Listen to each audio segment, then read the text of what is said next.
Hey guys, how's everybody doing? Sorry that these videos are late. I've been kind of under the weather. I've kind of gotten cold, I guess you could say. My nose was stuffy and my throat was kind of hurting, and I didn't want to be on camera sounding sick and make it look like I just didn't want to do the video. I didn't want to do that. I'm still a little bit healing from it, but I feel a lot better to do these reviews. So I'm gonna be half-assing it today. So today, hopefully, you'll get my Saw 2, 3, and 4 reviews. Hopefully, if not, then you'll get some of them Monday or Tuesday, possibly.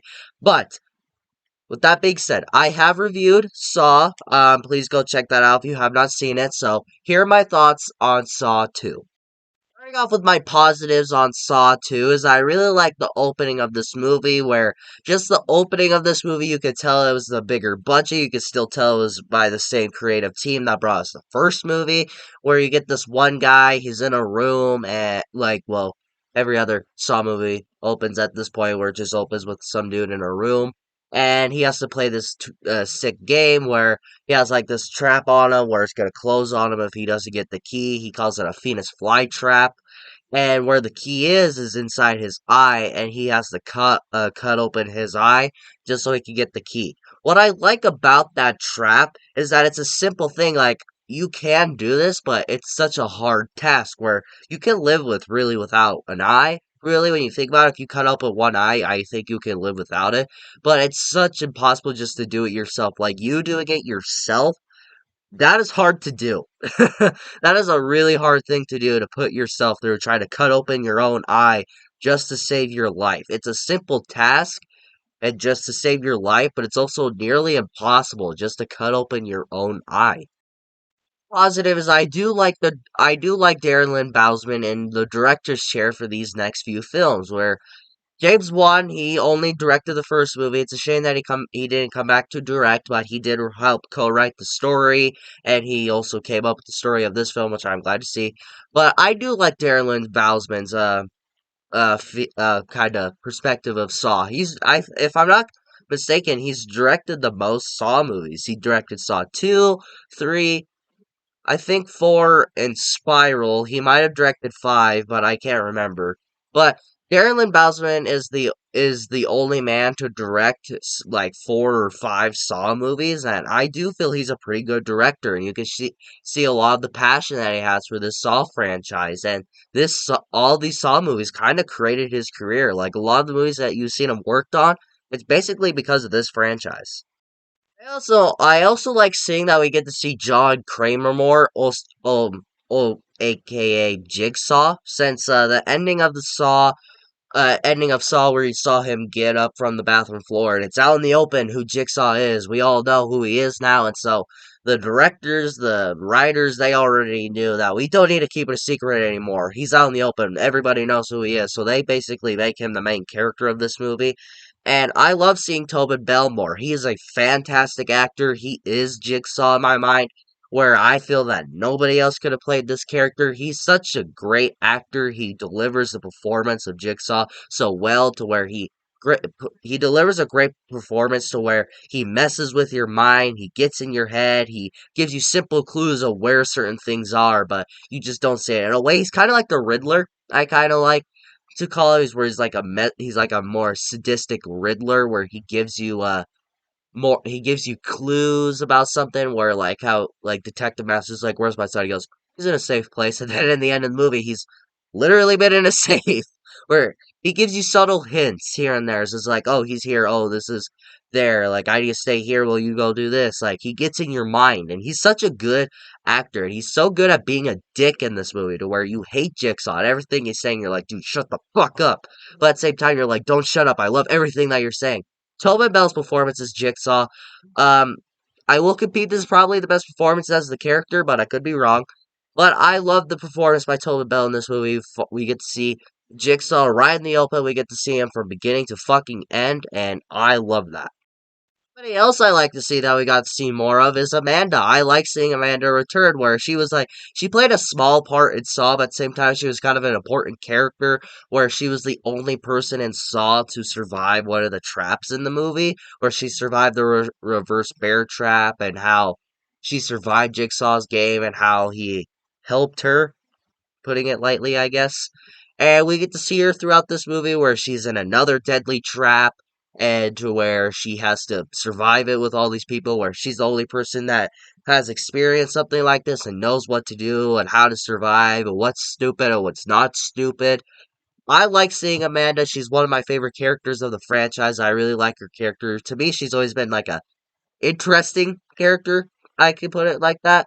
I like Amanda. It's cool seeing her return, and I'm so excited to see what they do with her in Saw X. I like that we got a bigger game area in this movie where it's not just like a simple bathroom this time. It's like in an actual huge area, like in a house, I believe it is, like some kind of house. But then you find out in the movie that the bathroom is actually underneath this house that we're playing at, which I thought was a pretty cool twist in this movie. I like that it's a more bigger area to where you can explore more instead of being in this one area. I do like the bathroom and the first Saw. I feel that's like a very simple idea where they have to like figure out everything that's just around them. But I feel that it's kind of harder for the characters because they have to go around the whole building. They have to figure out clues here and there. I like that a lot more too because that it makes it more confusing and hard because anywhere you go, there could be a clue. Anywhere you go, there could be something hiding. I like that where it's more area where we don't have to be stuck in this one area for an hour. You can be exploring everywhere you go, but they also don't have enough time to just spare because they're slowly dying because they only have 2 hours because they're breathing in poisonous gas and they have to find the antidote throughout the entire movie. I like that. It's a more bigger scale area, and I will prefer that bathroom in in the first Saw forever. But I always like the bigger area. For my bleh. For my final positive is I do like the twist in this movie. I love the twist in the first movie, but I love this twist as well, where the entire movie, the police department, the main character of this movie, Detective Matthews, has been sitting and watching this monitor where we see all the characters going where they're going. We see everything they're doing, and we get to see, and then it'll transition to show what they're doing. But then the twist in this movie where Detective Matthews shows up to this house and this timer, it's not about the characters like dying or where the door is going to open. This timer that we've been seeing throughout this entire movie has actually been to a safe. And then the safe opens, and then it shows that Daniel is in this safe, which is Detective Matthews' son, the main character of this movie. And then you find out the entire monitors that we've been seeing have been on a VHS. If you don't know what a VHS is, you'll probably learn it in history class. Where we find out that everything that we've been seeing has been on VHS tape, and none of everything that we've been seeing has not been live. This is basically just putting on a movie and watching everything happen for the first time. But when all this happened like 2 days earlier, and then the other twist shows is that Amanda has been working with Jigsaw this entire time, where she knows what's going to happen. She knows everything about this place. She's been helping Jigsaw ever since, like, putting Adam in the bathtub and kidnapping Adam and Dr. Gordon from the first movie, as we see in Saw 3. I love that twist. It's something where it's like, again, right, like from Saw, where it's like right in your face, right there, but we just don't notice it. Like Amanda, she's been there the entire time. We've seen her from the beginning of the fucking movie, and but we just think that, oh, she's just a victim again, and then we find out she's been cutting herself, and that's why she's in this trap again. But no, she's been working with Jigsaw. It's been right in our faces the entire time, but we just didn't notice it. That's my mixed aspects, and that is seeing more characters. Now, I love seeing noir characters. They're great. I love seeing more characters than just two people in a simple bathroom. But where it falls in my mix is just the characters themselves. I basically did not care for any of the characters except for Amanda. All the other characters was like, oh, yeah, they're there too. Like, I did not care for him, especially Xavier or something. Like, is that his name? I don't fucking know. Or the Mexican dude with the fucking uh, muscle shirt and the fucking sweatpants. He was an asshole. Like, he had to play his own game where he had to jump into a pile of needles just to find a key to his antidote, but then he just throws Amanda in there to get it for him. It's like, dude, fuck you. Look, I love seeing more characters, but none of them I cared for. I didn't even feel bad for any of them when they died. My negatives, I feel that this is more of a nitpick than a negative.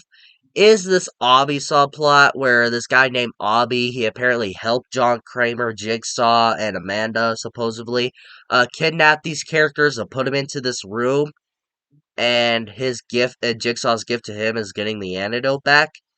And there's a subplot to where they're focusing on that. Oh, this guy helped them. Something's gonna happen. No. No, he just gets into his trap and then dies. That subplot goes nowhere, and if they took it out, it would make no difference to the story. It would make no difference to the movie at all. It's never explored later on in the movie. It's never explored after he's dead. Why introduce it? I mean, that's a cool idea. If they explored it more, if they did something with it more, maybe that could have been like one of the last traps of the movie, but no.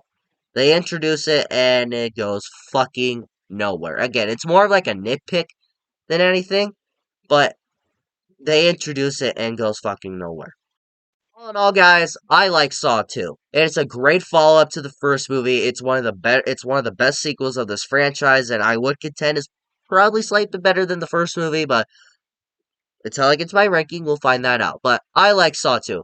And so if you guys love the first Saw movie, then you are definitely going to love Saw 2. It has a bigger budget, it has better characters. Well, not better characters anyways, but it has a bigger budget, it has a bigger game room. If you love Saw, you're going to love Saw 2. So Saw 2, I definitely recommend that you go out and buy it.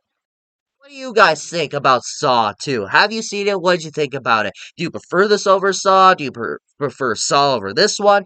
Let me know in the comments below and we will talk about it. If you like this video, like it. If you love to subscribe, hit the bell notification so you will get notified for my latest videos. But of course, until my next video, I'll see you next time.